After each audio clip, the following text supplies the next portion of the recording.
ഈ സംഭവം നടന്ന് ഉടനെ തന്നെ ഞാൻ ചിന്തിച്ചത് ആദ്യത്തെ കാര്യം ഇത് തന്നെയാണ്.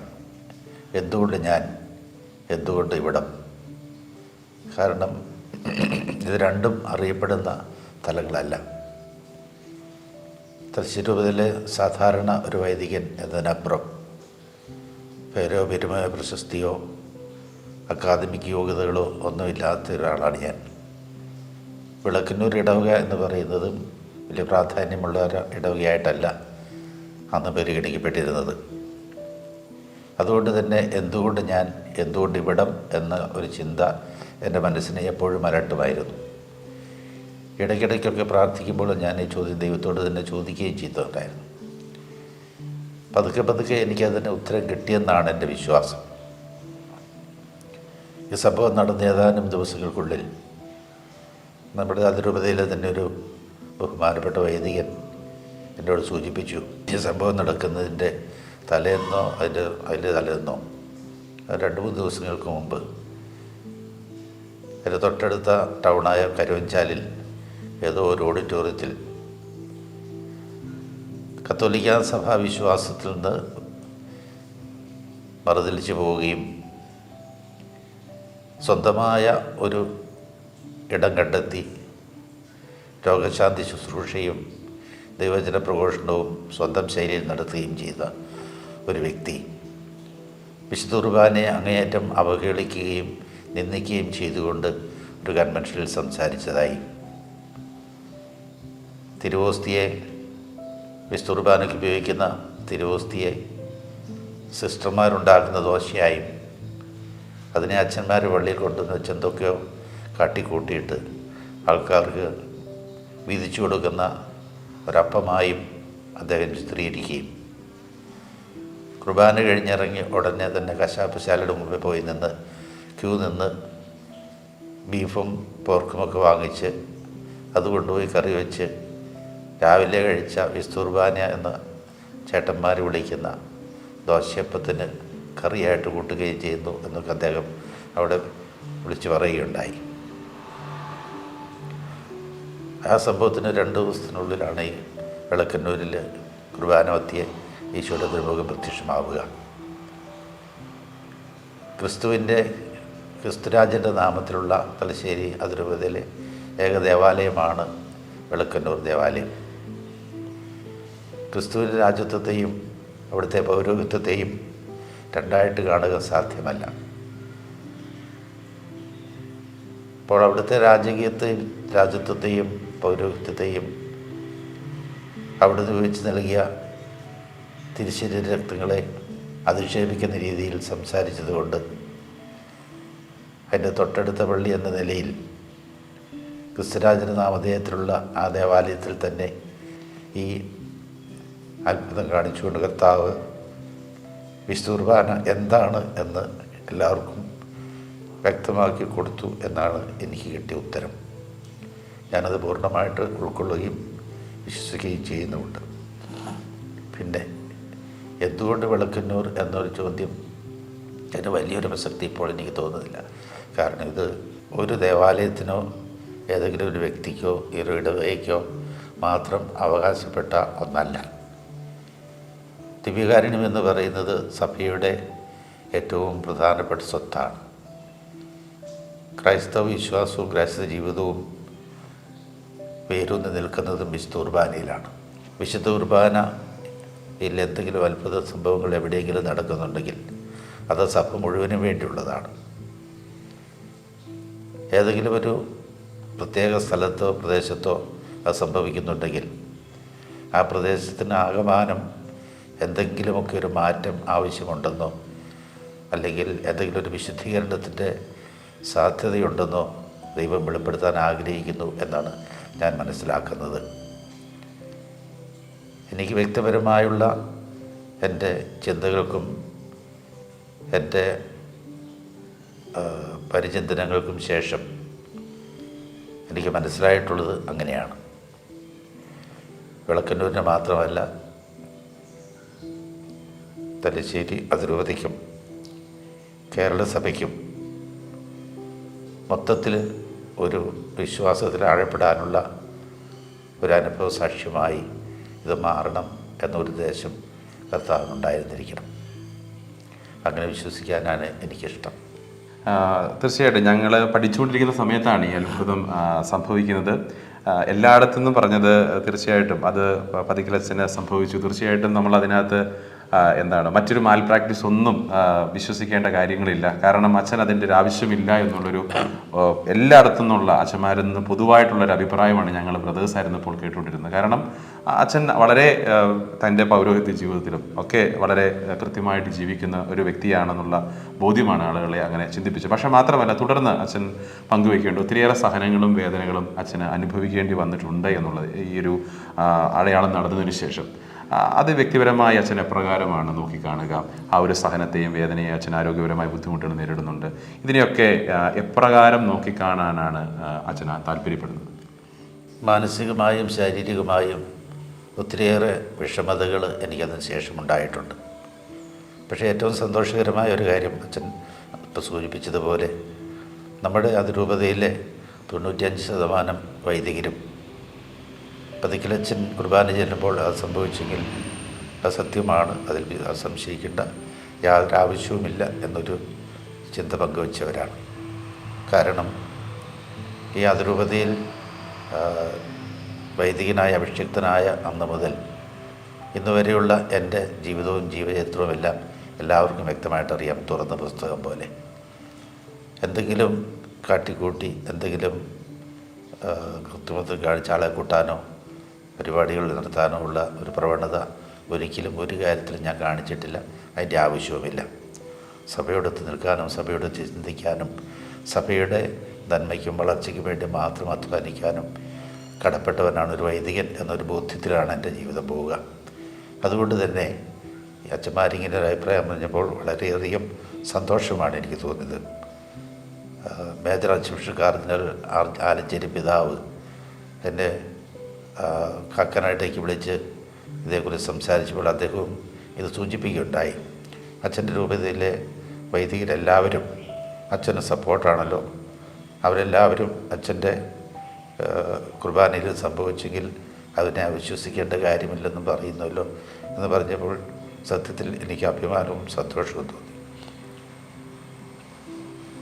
ഞാനൊരു പുരോഹിതനെ സംബന്ധിച്ചിടത്തോളം ആ പുരോഹിതൻ്റെ ആത്മാർത്ഥത അംഗീകരിക്കപ്പെടുമ്പോൾ ഒത്തിരിയേറെ സന്തോഷവും സംതൃപ്തിയും ഉണ്ടാകുന്നു എന്നാണ്.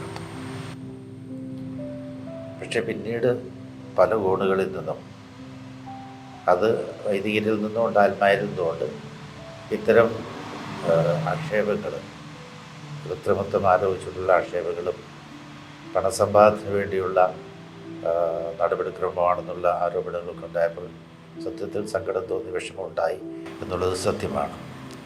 പക്ഷേ അപ്പോഴും എന്നെ സമാധാനിപ്പിച്ചിരുന്നത് എൻ്റെ സഹപ്രവർത്തകരായ വൈദികർക്കും എൻ്റെ മേലധികാരികളായ മെത്രാന്മാർക്കും എൻ്റെ വിശ്വാസമാണ്. അവർക്കാർക്കും എന്നെ സംശയമോ അവരാരും എന്നെ കുറ്റപ്പെടുത്തുകയോ ചെയ്യുന്നില്ലല്ലോ എന്നുള്ളൊരു ആശ്വാസം എനിക്ക് അപ്പോഴും ഉണ്ടായിരുന്നു. പിന്നീട് ഒരു ധ്യാനകേന്ദ്രത്തിലെ ധ്യാനഗുരു എന്നെ വിളിച്ച് സംസാരിച്ചു. അദ്ദേഹം ഫോണിലൂടെ സംസാരിച്ചു. ഞങ്ങൾ തമ്മിൽ പരിചയം പോലുമില്ല. അദ്ദേഹം എന്നോട് പറഞ്ഞ അച്ഛൻ വിഷമിക്കേണ്ട, ഇങ്ങനെയുള്ള ബുദ്ധിമുട്ടുകൾ, ആരോപണങ്ങളൊക്കെ ഇതൊക്കെ സ്വാഭാവികമാണ്. പല സ്ഥലത്തും ഇങ്ങനെയൊക്കെ ആൾക്കാർ കാണിച്ചു കൂട്ടുന്നത് കൊണ്ട് മറ്റുള്ളവർ സംശയിക്കുന്നില്ല, അവരെ കുറ്റം പറഞ്ഞിട്ട് കാര്യമില്ല. പൊതുവെ മനുഷ്യൻ്റെ സ്വഭാവം അതാണല്ലോ. അച്ഛൻ വിഷമിക്കേണ്ട കാര്യമില്ല. ചെന്നതിനകത്ത് കുറച്ചുകൂടി തീഷ്ണമായിട്ട് പ്രാർത്ഥിച്ചാൽ അതിൻ്റെ കൃത്യമായൊരു ഉത്തരം അച്ഛന് കിട്ടും, അച്ഛൻ്റെ മനസ്സിന് സമാധാനം കിട്ടും. പക്ഷെ അതുകൊണ്ടും അദ്ദേഹം നിർത്തിയില്ല. അദ്ദേഹം തുടർന്ന് പറഞ്ഞത് ശാരീരികമായിട്ടുള്ള പീഡാസഹനങ്ങൾക്ക് കൂടി അച്ഛൻ ഒരുങ്ങിയിരിക്കണം. കാരണം ഇത്തരം അടയാളങ്ങൾ അല്ലെങ്കിൽ അത്ഭുതങ്ങൾ എവിടെയെല്ലാം ഉണ്ടായിട്ടുണ്ടോ അവിടെയെല്ലാം അതിൽ പങ്കുകാരെ ചേർന്നിട്ടുള്ള അതെല്ലാം സംഭവത്തിൽ ഉൾപ്പെട്ടിട്ടുള്ള വ്യക്തികൾക്ക് ശാരീരികവും മാനസികവുമായ പീഡാസഹനങ്ങൾ ഒരുപാട് അനുഭവിക്കേണ്ടതായിട്ട് വന്നിട്ടുണ്ട് എന്ന് അദ്ദേഹം പറഞ്ഞു. അദ്ദേഹത്തിൻ്റെ ഉദാഹരണമായിട്ട് പറഞ്ഞത് ഫാത്തിമയിലെ ഫ്രാൻസിസിൻ്റെയും ജെസിന്തയുടെയും കാര്യമാണ് ആദ്യം പറഞ്ഞത്. പിന്നെ ബർന്നിജാത്ത പെണ്ണുകളുടെ കാര്യം പറഞ്ഞു. ഇങ്ങനെ പല വ്യക്തികളുടെയും കാര്യം അദ്ദേഹം സൂചിപ്പിച്ചു. അതുകൊണ്ട് അത്തരം ശാരീരിക പീഡാസഹനങ്ങളും അച്ഛനോടാകുമ്പോഴും അച്ഛൻ ഈ ഒരു സ്പിരിറ്റിൽ അതിനെ ഉൾക്കൊള്ളണം എന്ന് അദ്ദേഹം പറയുകയുണ്ടായി. ഞാനിപ്പോൾ വല്ലപ്പോഴും അദ്ദേഹത്തെ വിളിക്കാറുണ്ട്.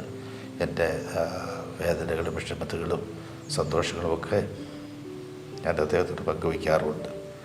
ഇപ്പോൾ ഞാൻ ചിന്തിക്കുന്നത് ഇതാണ്, ദൈവത്തിനും ദൈവഭക്തത്തിനും വേണ്ടി ദൈവം എന്നെ ഇങ്ങനെ കൂടി ഒരു ഉപകരണം ആക്കുകയാണെങ്കിൽ ആകട്ടെ, നടക്കട്ടെ എന്നുള്ള ചിന്തയിലാണ് ഞാൻ പോവുക. ജീവിതത്തിൽ നമ്മൾ എന്തെങ്കിലുമൊക്കെ ആയിത്തീരാൻ ആഗ്രഹിക്കുന്നവരാണ് എല്ലാവരും. ഞാൻ ആഗ്രഹിക്കുന്ന ദൈവത്തിൻ്റെ കയ്യിൽ ഒരു ഉപകരണമായിട്ട് സഭയ്ക്കും വിശ്വാസികൾക്കും മുമ്പിൽ ഒരു വലിയ മാതൃകയായിട്ട് നിലകൊള്ളുവാനാണ് ഞാൻ ആഗ്രഹിക്കുക. അതിനൊരു സാക്ഷ്യമായിട്ട് എൻ്റെ ജീവിതം തീരട്ടെ എന്നുകൂടിയാണ് എൻ്റെ ആഗ്രഹം. പിന്നെ എനിക്ക് ഒത്തിരി സന്തോഷം തോന്നുന്ന ഒരു കാര്യം, മുൻകാലങ്ങളിലൊക്കെ ഇത്തരം സംഭവങ്ങൾ നടന്നാൽ അത് പഠിച്ച് ഗവേഷണം നടത്തി അതിൻ്റെ ഒരു അന്തിമ വിധി വരണമെങ്കിൽ 50-60 വർഷങ്ങളൊക്കെ കഴിയുമായിരുന്നു. എൻ്റെയൊക്കെ കാലശേഷം മരണത്തിലൊക്കെ കഴിഞ്ഞ് ഒരുപാട് കാലങ്ങൾ കഴിഞ്ഞതിന് ശേഷം മാത്രമേ ഈ തിരുവോസ്തിയെക്കുറിച്ചുള്ള പഠനത്തിൻ്റെ ഫലങ്ങളും പുറത്തു വരികയുള്ളൂ എന്നുള്ള ചിന്തയിലായിരുന്നു ഞാൻ കഴിഞ്ഞിരുന്നത്. പക്ഷേ ദൈവാനുഗ്രഹത്താൽ ഞാൻ ജീവിച്ചിരിക്കുമ്പോൾ തന്നെ ഇതിൻ്റെ പ്രഖ്യാപനത്തിനും ഇതിൻ്റെ സ്ഥിരപ്രതിഷ്ഠയ്ക്കുമൊക്കെ സാക്ഷ്യം വഹിക്കാൻ തക്ക വിധത്തിൽ ഇത്രയും പെട്ടെന്ന് വത്തിക്കാനിൽ നിന്ന് അങ്ങനെ ഒരു തീരുമാനം വന്നതിൽ എനിക്ക് ഒത്തിരിയേറെ സന്തോഷമുണ്ട്. ഞാനതിന് ദൈവത്തിന് നന്ദി പറയുന്നു. എന്നോടൊപ്പം ഇതിനുവേണ്ടി പ്രാർത്ഥിച്ച ഒത്തിരി ആൾക്കാരെ എനിക്കറിയാം. അവർക്കെല്ലാവർക്കും ഞാൻ ഈ അവസരത്തിൽ നന്ദി പറയുന്നു. വളരെ പ്രത്യേകമായി തിരുസഭയുടെ മേലധികാരികൾ എന്ന നിലയിൽ നമ്മുടെ അതിരൂപതാധ്യക്ഷന്മാരും മറ്റ് കമ്മീഷൻ അംഗങ്ങളുമൊക്കെ എടുത്ത നടപടികൾക്കും അവർ കാണിച്ച ശുഷ്കാന്തിക്കും ഒത്തിരിയേറെ സ്നേഹത്തോടെ ബഹുമാനത്തോടെ വിധേയത്വത്തോടെ നന്ദി പറയാനും കൂടി ഞാൻ ഈ അവസരം ഉപയോഗിക്കുന്നു. അവസാനമായ നമുക്ക് അച്ഛൻ്റെ ഈ ജീവിത യാത്രയിൽ ഈ അത്ഭുതത്തിന് അല്ലെങ്കിൽ ഈ അടയാളത്തിന് മുൻപ് ശേഷം എന്ന് പറഞ്ഞ് 2 ഘട്ടമായിട്ട് അച്ഛനെ തിരിക്കാനായിട്ട് സാധിക്കുമോ? അതിന് മുൻപത്തെ അച്ഛൻ്റെ ജീവിതവും അതിന് ശേഷമുള്ള അച്ഛൻ്റെ ജീവിതവും അത് എപ്രകാരമായിരുന്നു എന്ന് അച്ഛനൊന്ന് വിലയിരുത്തി പറയാൻ പറ്റുമോ? എൻ്റെ ജീവിതത്തിൽ മൊത്തത്തിൽ പറഞ്ഞാൽ ഒരുപാട് മാറ്റങ്ങൾ അതിന് ശേഷം ഉണ്ടായിട്ടുണ്ട്. കാരണം വ്യക്തിപരമായിട്ട് എനിക്കതറിയാം. പ്രാർത്ഥനാ ജീവിതത്തിലായാലും അതുപോലെ കാര്യങ്ങൾ ഉൾക്കൊള്ളുന്ന കാര്യത്തിലായാലും കുറേ കൂടി ഒരു പക്വമായ സമീപനം എനിക്കുണ്ടിപ്പോൾ മുൻകാലങ്ങളെ അപേക്ഷിച്ച്. മുൻപ് ചിലതൊക്കെ ഉൾക്കൊള്ളാൻ ബുദ്ധിമുട്ടായിരുന്നു. പക്ഷെ ഇപ്പോൾ എനിക്കതിന് സാധിക്കുന്നുണ്ട്, ഒന്ന് ഉൾക്കൊള്ളാൻ എൻ്റെ രീതിയിലുള്ള സാധിക്കുന്നുണ്ടെന്നുള്ളതാണ് ഒരു സത്യം.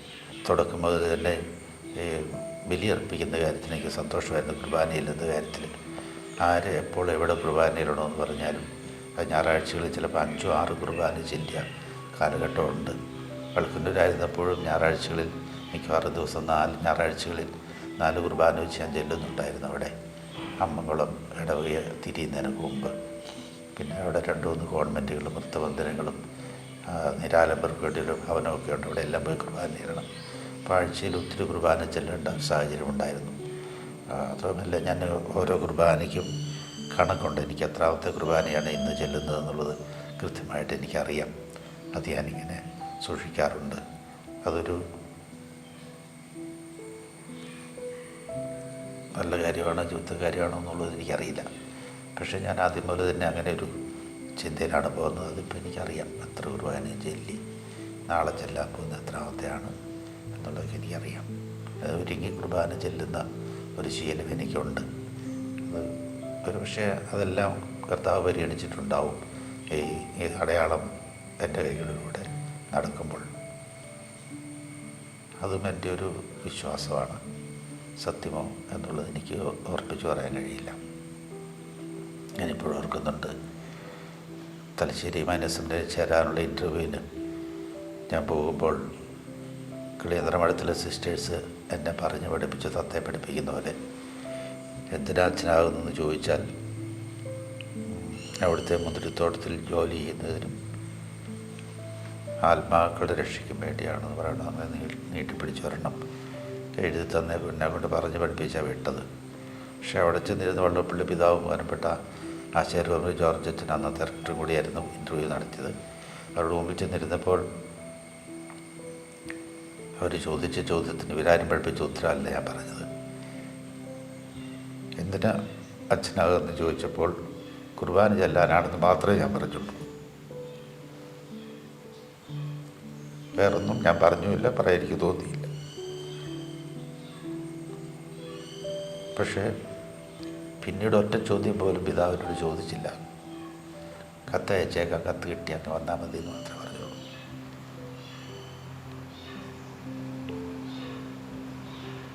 കുർബാന ചൊല്ലാനാണ് അച്ഛന്മാർ എന്നുള്ള ഒരു ചിന്ത ചെറുപ്പം മുതലേ എൻ്റെ മനസ്സിലുണ്ട്. കാരണം 4ാം ക്ലാസ്സിൽ പഠിക്കുന്ന സമയം മുതൽ ഒരാൾ താരപാലനായിട്ട് പള്ളിയും അച്ഛന്മാരുമായിട്ട് ബന്ധപ്പെട്ട് തുടങ്ങിയതാണ് ഞാൻ.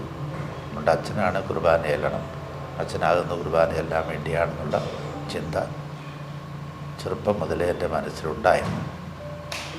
ഇതെല്ലാം ദൈവം പരിഗണിച്ചു എന്നാണ് എൻ്റെ വിശ്വാസം.